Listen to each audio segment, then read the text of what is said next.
The pre-dawn darkness of June 4th, 1942, cloaked the most audacious trap in naval history. Admiral Isoroku Yamamoto's combined fleet, the largest naval armada ever assembled by the Empire of Japan, approached Midway Atoll with the supreme confidence of warriors who had never tasted defeat. 4 aircraft carriers, Akagi, Kaga, Soryu, and Hiryu, formed the steel heart of Vice Admiral Chuichi Nagumo's Kido Butai, their flight decks crowded with the finest pilots and aircraft that Japanese naval aviation could muster. These were the same ships that had humiliated America at Pearl Harbor, their crews intoxicated with victory and convinced of their own divine invincibility. But 3,000 miles away, in the basement cryptanalytic center beneath Pearl Harbor, Commander Joseph Rochefort and his team of codebreakers had achieved the impossible. They had penetrated the Japanese Navy's most secret communications, reading Admiral Yamamoto's battle plans as clearly as morning newspapers. The trap that Japan intended to spring on the remnants of the American Pacific Fleet had been turned inside out, becoming instead an ambush that would deliver the most devastating naval defeat in Japanese history. The mathematical precision of the deception was staggering. Japanese intelligence estimated that America possessed only 2 operational aircraft carriers in the entire Pacific, with both ships thousands of miles away chasing diversionary attacks in the Aleutian Islands. In reality, 3 American carriers, Enterprise, Hornet, and the hastily repaired Yorktown, lay in perfect ambush positions northeast of Midway, their exact locations calculated to intercept the Japanese force at the moment of maximum vulnerability. Admiral Chester Nimitz, Commander-in-Chief of the Pacific Fleet, had gambled everything on Rochefort's intelligence breakthrough. If the codebreakers were wrong about Japanese intentions or timing, the American carriers would sail into a trap that would complete the destruction begun at Pearl Harbor. But if they were correct, the morning would bring an opportunity for revenge that had haunted American dreams for 6 months. At 0400 hours, Lieutenant Joichi Tomonaga led 108 Japanese aircraft from the 4 carriers toward Midway's sleeping defenders. The strike force represented the cream of Japanese naval aviation, experienced pilots flying superior aircraft in perfect weather conditions. Their mission seemed routine after months of easy victories: pulverize Midway's defenses, clear the way for invasion, and await the arrival of American ships that could then be destroyed at leisure. But Midway was ready. Primitive radar installations, inferior to Japanese equipment but sufficient for early warning, detected the incoming formation. At 150 miles, air raid sirens wailed across the tiny atoll as every available aircraft launched into the dawn sky. The stage was set for an aerial battle that would determine whether the Pacific Ocean remained an American lake or became a Japanese sea. Major Floyd Parks led 26 obsolete Brewster Buffalo fighters against the Japanese formation, knowing that his pilots flew aircraft that were no match for the enemy's sleek Zeros. But they climbed gamely toward their rendezvous with destiny, buying precious time with their lives for the counterstrike that was already forming on American carrier flight decks 200 miles away. The aerial combat that followed was as savage as it was one-sided. Japanese pilots, flying superior aircraft with months of combat experience, tore through the American fighter screen with ruthless efficiency. Buffalo fighters exploded in sheets of flame as their inexperienced pilots died in seconds that seemed like eternity. But their sacrifice was not meaningless. While the fighters died above, the real defenders of Midway were already airborne and racing toward the Japanese carriers. Meanwhile, Admiral Raymond Spruance aboard USS Enterprise received the contact report that would change naval history forever. His scout planes had located Nagumo's carriers exactly where intelligence had predicted, steaming in loose formation with their defenses down and their flight decks crowded with aircraft being rearmed for a second strike on Midway. The moment of decision had arrived. Spruance could wait for more favorable conditions, allowing his pilots to coordinate their attacks for maximum effectiveness. Or he could launch immediately, accepting the chaos of hasty preparation in exchange for catching the Japanese carriers at their most vulnerable moment. "Launch all available aircraft," Spruance commanded, his calm voice masking the enormous tension of the moment. The revenge that America had dreamed of since Pearl Harbor was about to begin, carried on the wings of pilots who flew with fire in their hearts and vengeance in their bomb bays. Vice Admiral Chuichi Nagumo stood on the bridge of his flagship, Akagi, watching the organized chaos of flight operations as his returning aircraft landed after their successful attack on Midway. The morning strike had inflicted serious damage on the American base, but Lieutenant Tomonaga's radio message troubled him. Another attack required. The stubborn Americans had not been completely neutralized, and their remaining aircraft posed a continuing threat to the invasion fleet approaching from the west.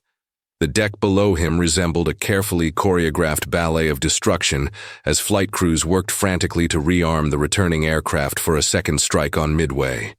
Bombs and torpedoes were wheeled across the wooden planking, while mechanics refueled planes that had just delivered devastation to America's westernmost outpost. Each passing minute left the Japanese carriers more vulnerable to counterattack, but Nagumo believed he had time to complete the rearming before any American response could materialize. At 0728 hours, everything changed with a radio transmission that would haunt Japanese naval officers for the rest of their lives. The search plane from Cruiser Tone, launched 30 minutes late due to catapult problems, reported contact with enemy ships. 10 ships, apparently enemy, bearing 010 degrees, distance 240 miles from Midway. Nagumo felt his stomach clench as the implications became clear. American naval forces, possibly including carriers, were much closer than intelligence had suggested. His own carriers were caught in the worst possible situation, their decks cluttered with aircraft being rearmed, their defensive fighter screen reduced by the need to escort the Midway strike, their crews focused on offensive operations rather than defensive preparations. "Signal Tone 4, Nagumo barked to his communications officer. "Determine ship types and maintain contact with enemy force." Minutes stretched like hours as the command staff waited for clarification. The scout pilot's initial report had mentioned only ships, but the formation size and position suggested the presence of major American combatants. If carriers were among them, Nagumo's entire force was in mortal danger from the same type of surprise attack that had devastated Pearl Harbor. Below decks, the frantic work of rearming aircraft continued in organized chaos. Armor-piercing bombs, designed for ship targets, were being replaced with high-explosive ordnance intended for land installations. Torpedoes were exchanged for bombs in a process that required nearly an hour of backbreaking labor under tropical heat.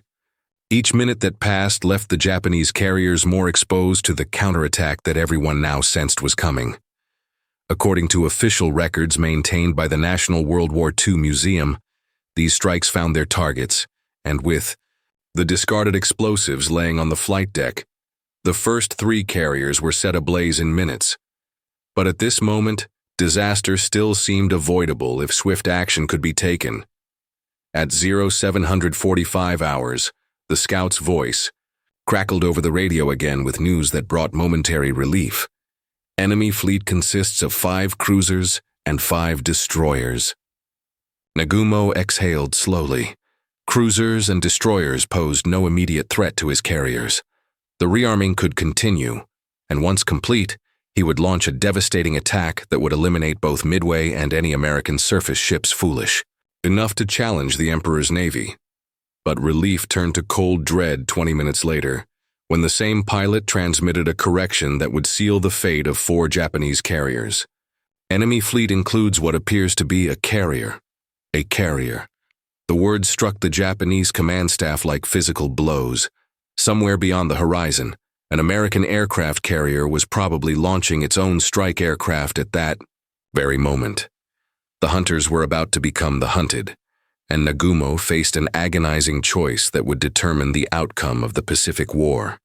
Should he continue rearming for the second Midway strike, or immediately launch his available aircraft against the American carrier with whatever armament they currently carried? The decision paralyzed Nagumo for precious minutes that Japan could not afford to lose. His staff officers debated frantically while mechanics continued their dangerous work on the hangar decks below, surrounded by volatile fuel and high explosives. Some urged an immediate attack on the American carrier. Others insisted that neutralizing Midway's remaining defenses took priority. The confusion was compounded by conflicting intelligence, communication, failures, and the fog of war that obscures even the most carefully laid plans. Every minute of indecision brought American aircraft closer to their targets. At 0920 hours, as reports of additional American attacks reached the flagship, Nagumo finally made his fateful decision. The rearming would be abandoned, and whatever aircraft were ready would launch immediately against the American carriers. But even as he gave the order, time was running out faster than anyone realized. High above the scattered Japanese formation, invisible against the morning sun, Lieutenant Commander Wade McCluskey was leading 37 dive bombers from Enterprise toward their appointment with destiny. The moment of maximum Japanese vulnerability had arrived. Their carriers were scattered, their fighters were at low altitude dealing with torpedo attacks, and their flight decks were cluttered with armed and fueled aircraft surrounded by loose ordnance. The stage was set for the most devastating 5 minutes in naval aviation history. At 10,000 feet above the scattered Japanese formation, Lieutenant Commander Wade McCluskey stared down at the most magnificent target any American naval aviator had ever been privileged to attack. 4 Japanese aircraft carriers, the same ships that had brought death and humiliation to Pearl Harbor, steamed in loose formation below him, their flight decks crowded with aircraft being hastily prepared for launch against American forces. The revenge that America had dreamed of for 6 months was about to be delivered with mathematical precision. McCluskey's dive bombers had found the enemy through a combination of skilled navigation and divine providence. When his original search sector proved empty, he had made a command decision to extend his flight westward, burning precious fuel while following a hunch that had led him to this moment of supreme opportunity. Now, with fuel running dangerously low and no possibility of a second chance, 37 SBD Dauntless dive bombers prepared to write their names in the annals of naval warfare. "This is 6 Baker 1, McCluskey transmitted to his pilots, his voice carrying across the radio waves with the calm authority of a man who knew he held history in his hands. "We have located the enemy carriers. Attack as coordinated. Make every bomb count, gentlemen." The dauntless dive bombers of Scouting Squadron 6 and Bombing Squadron 6 rolled over and began their screaming descent toward the carriers Akagi and Kaga. These ungainly aircraft, derided by some as obsolete, transformed into instruments of precision destruction as they plunged toward their targets at angles approaching 70 degrees. Their 1,000-pound bombs, armed with delayed action fuses, would penetrate deep into the carriers' hulls before exploding among the stored ordnance and aviation fuel that made every aircraft carrier a floating ammunition depot. The Japanese, caught completely off guard by the attack from above, watched in mounting horror as American aircraft materialized from the sun like avenging angels. Anti-aircraft guns swung skyward, but there was no time to establish coordinated defensive fire. The surprise was total, the attack devastating, and the timing perfect. Japanese fighters had been drawn down to sea level by earlier torpedo attacks, leaving the carriers defensively naked against assault from above. Lieutenant Richard Best, leading the first section of dive bombers, selected the flagship Akagi as his personal target. The carrier that had launched the Pearl Harbor attack presented a target that bombardment dreams were made of. Her flight deck crowded with armed and fueled aircraft, her hangar deck packed with additional planes and ordnance, her crew focused on offensive operations rather than defensive preparations. As his Dauntless pulled out of its screaming dive, Best's 1,000-pound bomb struck Akagi squarely amidships. The explosion that followed defied rational description. The bomb penetrated to the hangar deck, where it detonated among stored torpedoes, bombs, and thousands of gallons of high-octane aviation fuel. Secondary explosions rippled through Akagi's hull like a chain of volcanic eruptions, each blast feeding the next in an apocalypse of flame and steel. Within minutes, the pride of the Japanese Navy was a blazing wreck. Her flight operations ended forever, and her crew fighting desperately to save their own lives. Simultaneously, the carrier, Kaga, suffered an even more catastrophic fate under the bombs of McCluskey's remaining pilots. Multiple direct hits from the Enterprise Air Group turned the massive ship into an inferno that could be seen for 50 miles. Her aviation fuel ignited in a fireball that reached skyward like the wrath of an avenging god, consuming aircraft, ordnance, and crew members in temperatures that melted steel and vaporized human flesh. But the American vengeance was not yet complete. Even as McCluskey's pilots delivered their deadly cargo to Akagi and Kaga, Lieutenant Commander Maxwell Leslie was leading 17 more dive bombers from Yorktown toward the third Japanese carrier. Zoryu, whose crew had watched their sister ships burst into flames, now found themselves in the crosshairs of American bombers approaching through the smoke and chaos of battle. Leslie's attack on Soryu was executed with textbook precision that demonstrated months of intensive training under combat conditions. His pilots, veterans of the Coral Sea engagement, pressed home their attacks with cool professionalism that contrasted sharply with the Japanese panic unfolding below. 3 direct hits in rapid succession turned Soryu into a blazing wreck within minutes, her crew abandoning ship as ammunition continued to explode throughout her hull. In the span of 5 minutes, from 10:22 to 10:27 on the Kaio morning of June 4, 1942, the Japanese Navy lost 3/4 of its first-line carrier strength. The ships that had dominated the Pacific since Pearl Harbor were now burning hulks, their experienced aircrew dead or dying in oil-stained waters that reflected the flames of their funeral pyres. The divine wind that the Japanese believed favored, their empire had suddenly shifted direction with devastating force. The human cost was staggering beyond comprehension. Not only had Japan lost 3 irreplaceable fleet carriers representing years of construction and millions of dollars in equipment, but more critically, they had lost hundreds of experienced pilots and aircrew whose training had taken years to complete. These were not ships and planes that could be quickly replaced. They were the irreplaceable core of Japanese naval aviation, now feeding the flames that rose toward heaven like offerings to the gods of war. Captain Tomeo Kaku stood on the bridge of Hiryu, the sole survivor of what had been the most powerful naval striking force in history. Around him, 3 sister ships burned with the intensity of blast furnaces, their smoke columns rising thousands of feet into the Pacific sky as monuments to shattered dreams of empire. The rising sun, which had seemed to illuminate the entire ocean just hours before, was now obscured by the funeral pyres of Japanese naval supremacy. But Kaku was not ready to accept defeat. The samurai spirit that had carried Japan to victory after victory since Pearl Harbor now demanded one final, desperate blow against the Americans who had humiliated the Emperor's navy.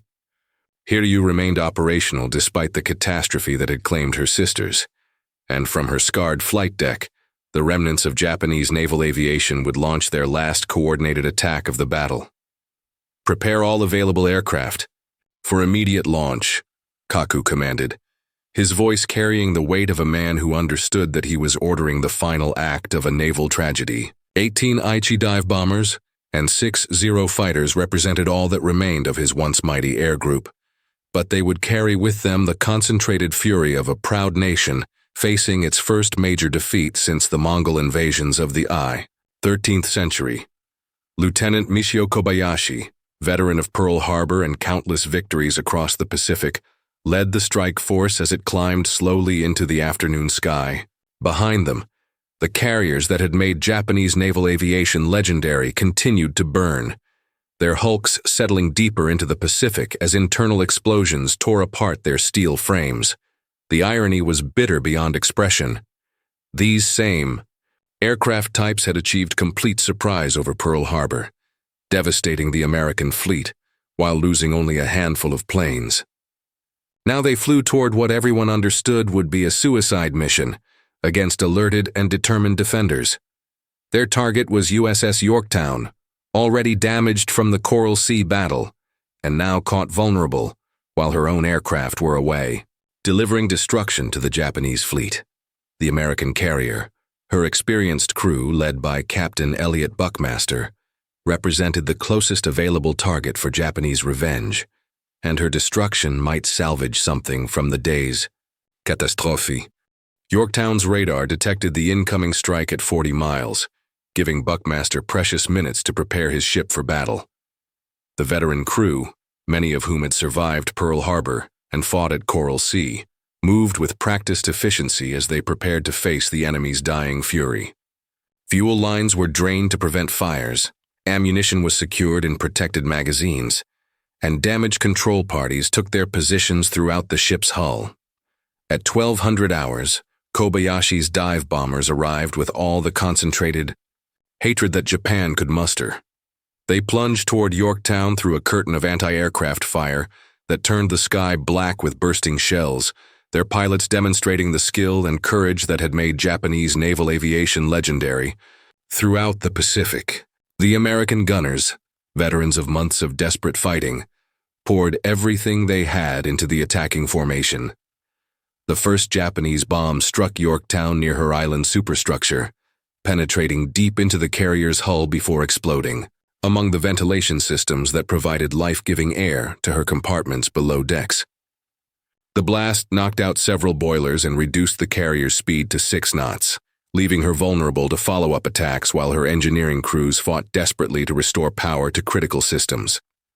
A second bomb hit aft, starting fires that threatened to spread to the aviation fuel storage areas deep within Yorktown's hull. But the carrier's damage control parties, trained to a level of excellence that amazed even their enemies, fought the spreading flames with heroic determination while emergency repairs restored power to damaged equipment. Within 2 hours, the seemingly impossible had been accomplished. Yorktown was making 20 knots again and recovering aircraft, her flight deck cleared of debris, and her guns ready for action. The Japanese, observing from a distance through the smoke and chaos of battle, assumed they had sunk the American carrier and reported her destruction to their commanders. It was a mistake born of wishful thinking and poor visibility that would prove costly when the next wave of attackers arrived to find their supposedly destroyed target very much alive and fighting. But here Yu was not finished with her vengeance. At 2:45 in the afternoon, Lieutenant Toshio Hashimoto led the carrier's last operational aircraft in a torpedo attack that would test Yorktown's survival to its absolute limits. 10 obsolete Kate torpedo bombers, escorted by 60 fighters, approached the American formation from multiple directions in a coordinated assault that demonstrated the tactical sophistication of Japanese naval aviation, even in the face of certain death. The attack that followed would prove that even a dying enemy retained the power to inflict grievous wounds on those who had defeated them. Lieutenant Commander John Thatch led his remaining Wildcat fighters into what he knew would be the most crucial interception of his career as the last Japanese strike force from Hiryu approached USS Yorktown through the smoke-filled afternoon sky. The American carrier, her superstructure scarred by the morning's bomb hits but her crew undaunted, represented the final target for Japanese vengeance in a battle that had already cost the Emperor's Navy 3 irreplaceable fleet carriers. Thatch's revolutionary defensive tactic, later immortalized as the Thatch Weave, allowed his outnumbered F-4F Wildcats to hold their own against the superior Zero fighters while protecting Yorktown from the approaching torpedo bombers. The innovative maneuver, developed through months of combat experience and tactical analysis, demonstrated how American ingenuity could overcome Japanese technical superiority when properly applied under combat conditions. But 10 Kate torpedo bombers, flying with the desperate courage of men who knew they would not survive the day, pressed their attacks with suicidal determination. Lieutenant Toshio Hashimoto, leading from the front as Japanese tradition demanded, brought his aircraft down to wave-top level for the final attack run, while Zero fighters engaged the defending Wildcats in aerial combat that painted tracers across the Pacific sky. The torpedo attack that followed was executed with textbook precision despite the chaos of battle. The Japanese pilots, veterans of countless training exercises and previous combat missions, coordinated their approaches from multiple directions to divide Yorktown's defensive fire and maximize their chances of success. Anti-aircraft guns blazed from every available mounting as the American crew fought desperately to protect their ship from the vengeance of a dying enemy air arm. 2 Japanese torpedoes found their mark on Yorktown's port side, the explosions occurring almost simultaneously, and opening massive holes in the carrier's hull below the waterline. Seawater flooded critical compartments with the force of a tidal wave, and the ship developed a dangerous list that threatened to capsize her completely. Emergency lighting flickered and died as electrical systems failed under the assault of Pacific seawater.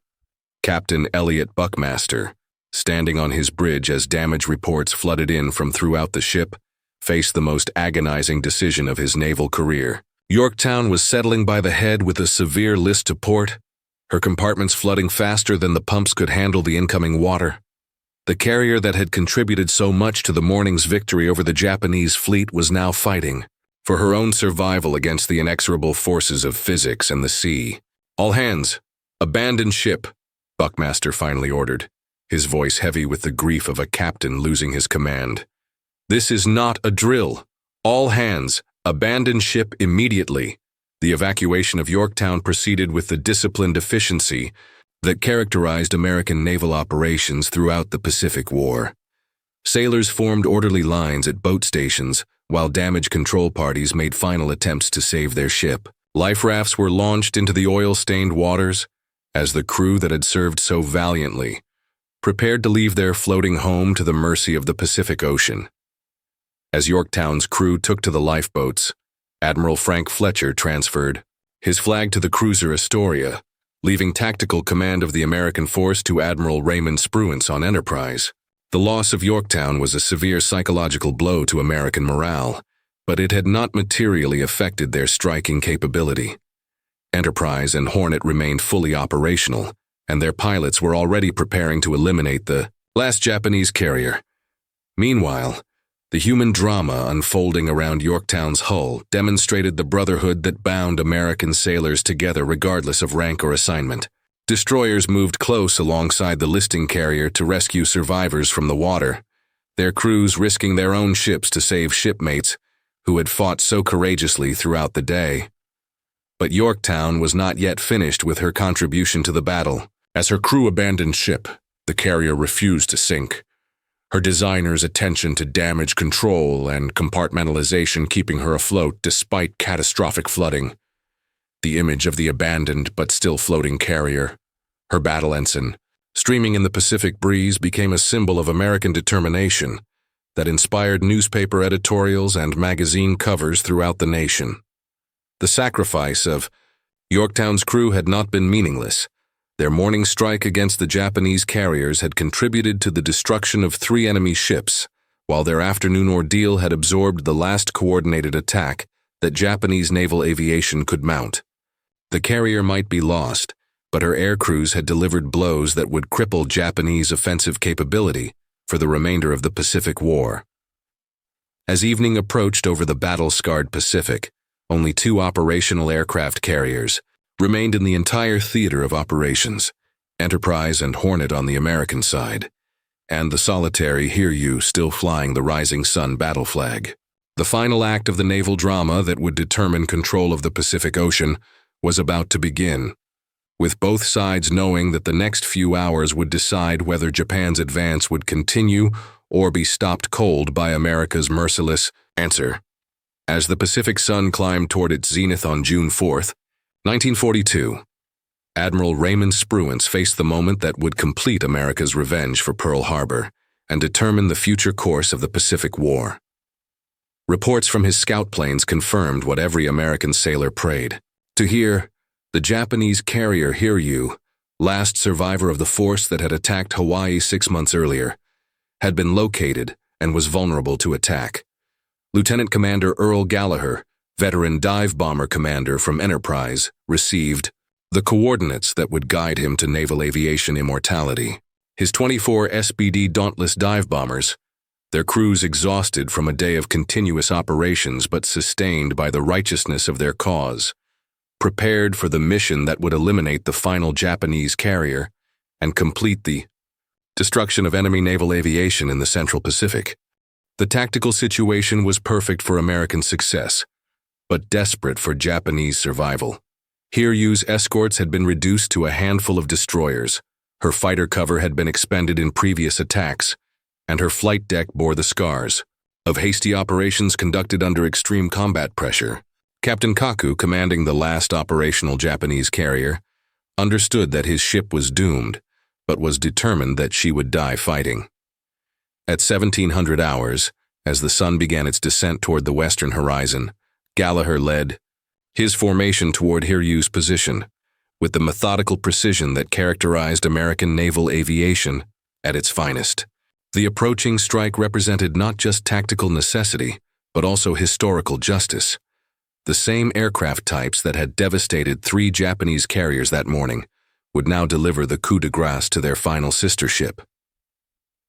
The attack itself was executed with surgical precision that would have impressed the most demanding peacetime instructor. Gallagher's dive bombers, approaching from out of the setting sun to achieve maximum surprise, rolled over and began their screaming dives toward Hiryu's flight deck at angles that turned them into guided missiles carrying 1,000-pound warheads. Captain Kaku, standing on his bridge as American aircraft approached through the golden light of evening, faced the same situation that had confronted his fellow carrier commanders throughout the day. His ship was caught vulnerable, with aircraft on deck being refueled and rearmed, unable to launch an effective defense against an enemy that held every tactical advantage. 4 direct hits turned Hiryu into an inferno that matched her burning sisters scattered across 50 miles of Pacific Ocean. The explosions penetrated deep into the carrier's hull, igniting aviation fuel and stored ordnance in secondary blasts that lifted her flight deck and twisted her superstructure into unrecognizable wreckage. Within minutes, the last Japanese carrier was herself a blazing monument to the destruction of naval aviation supremacy. As flames engulfed Hiryu's hull and her crew fought desperately to abandon ship, Captain Kaku made the decision that embodied the samurai code governing Japanese naval officers. Rather than face the disgrace of capture or the humiliation of explaining his defeat to superiors in Tokyo, he chose to die with his ship, standing at attention on his bridge as the Pacific closed over the final remnant of Japanese carrier power. Statistical summary of the day's combat told only part of the story that would reshape the Pacific War. Japan had lost 4 irreplaceable fleet carriers, Akagi, Kaga, Soryu, and Hiryu, along with most of their experienced aircrew and hundreds of aircraft representing years of industrial production. The cream of Japanese naval aviation, forged in the crucible of the China War and tempered by early Pacific victories, was now feeding the flames that rose from 4 funeral pyres scattered across the battlefield. America's losses, while painful, were strategically manageable.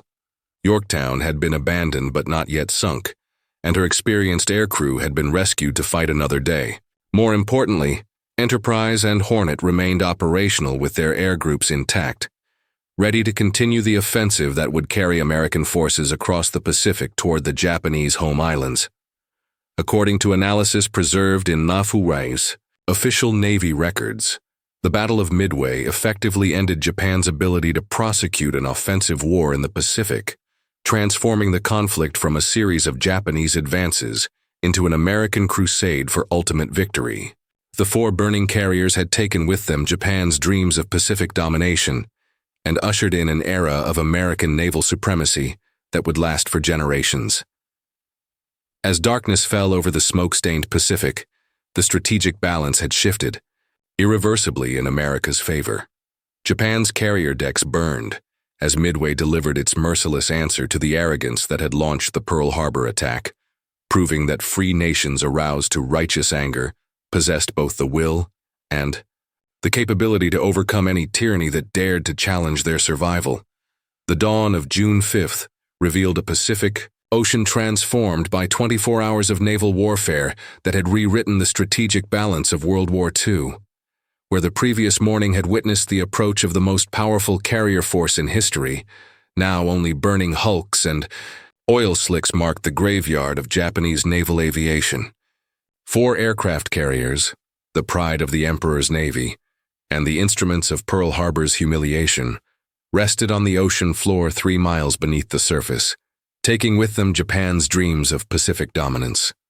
Admiral Isoroku Yamamoto, architect of Pearl Harbor and supreme strategist of Japanese naval operations, received the catastrophic reports aboard his flagship Yamato with the stoic calm expected of a samurai warrior. But privately, he understood that the empire had suffered, a defeat from which it would never fully recover. The carefully orchestrated plan to eliminate American naval power had instead resulted in the destruction of Japan's own first-line forces, leaving the combined fleet vulnerable to the very counteroffensive he had sought to prevent. The human cost of the disaster extended far beyond mere statistics of ships and aircraft destroyed. Hundreds of Japan's most experienced pilots and aircrew, veterans of Pearl Harbor, Wake Island, and the Dutch East Indies, were dead or missing, their irreplaceable skills lost to the empire forever. These were not assembly line workers who could be quickly replaced, but master craftsmen whose training had required years of peacetime preparation and months of combat seasoning. Vice Admiral Chuichi Nagumo, the man who had led the Pearl Harbor attack, was now a broken figure whose career would never recover from the disaster at Midway. Transferred to a destroyer after losing his flagship Akagi, he surveyed the destruction of his command with the stunned expression of a general watching his own army's funeral. The Kido Butai that had seemed invincible just hours before was now scattered wreckage feeding the fishes of the deep Pacific. But perhaps the most significant casualty was Japanese confidence itself. The myth of invincibility that had carried the rising sun from victory to victory since December 7th had been shattered by American bombs delivered with devastating precision. Japanese naval officers who had dismissed American fighting qualities as inferior now understood that they faced an enemy capable of matching their courage and exceeding their tactical innovation. The strategic implications rippled across the Pacific like shock waves from a submarine earthquake. Japan's planned invasion of Fiji and Samoa was cancelled immediately, removing the threat to Australia and New Zealand that had seemed inevitable just days before. More critically, the empire was forced to abandon its offensive strategy and adopt a defensive posture that would prove impossible to maintain against American industrial production working at full capacity.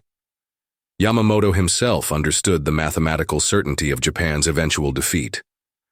In his private communications to the Naval General Staff, he wrote with brutal honesty about the empire's diminished prospects. "We have awakened a sleeping giant and filled him with terrible resolve. Unless we can achieve a negotiated peace, within 6 months, we face certain destruction." Meanwhile, the drama of USS Yorktown continued to unfold in ways that would define American naval tradition for generations. The carrier, abandoned by her crew but refusing to sink, was taken under tow by the destroyer Hammond in a desperate attempt to save the ship that had contributed so much to the victory.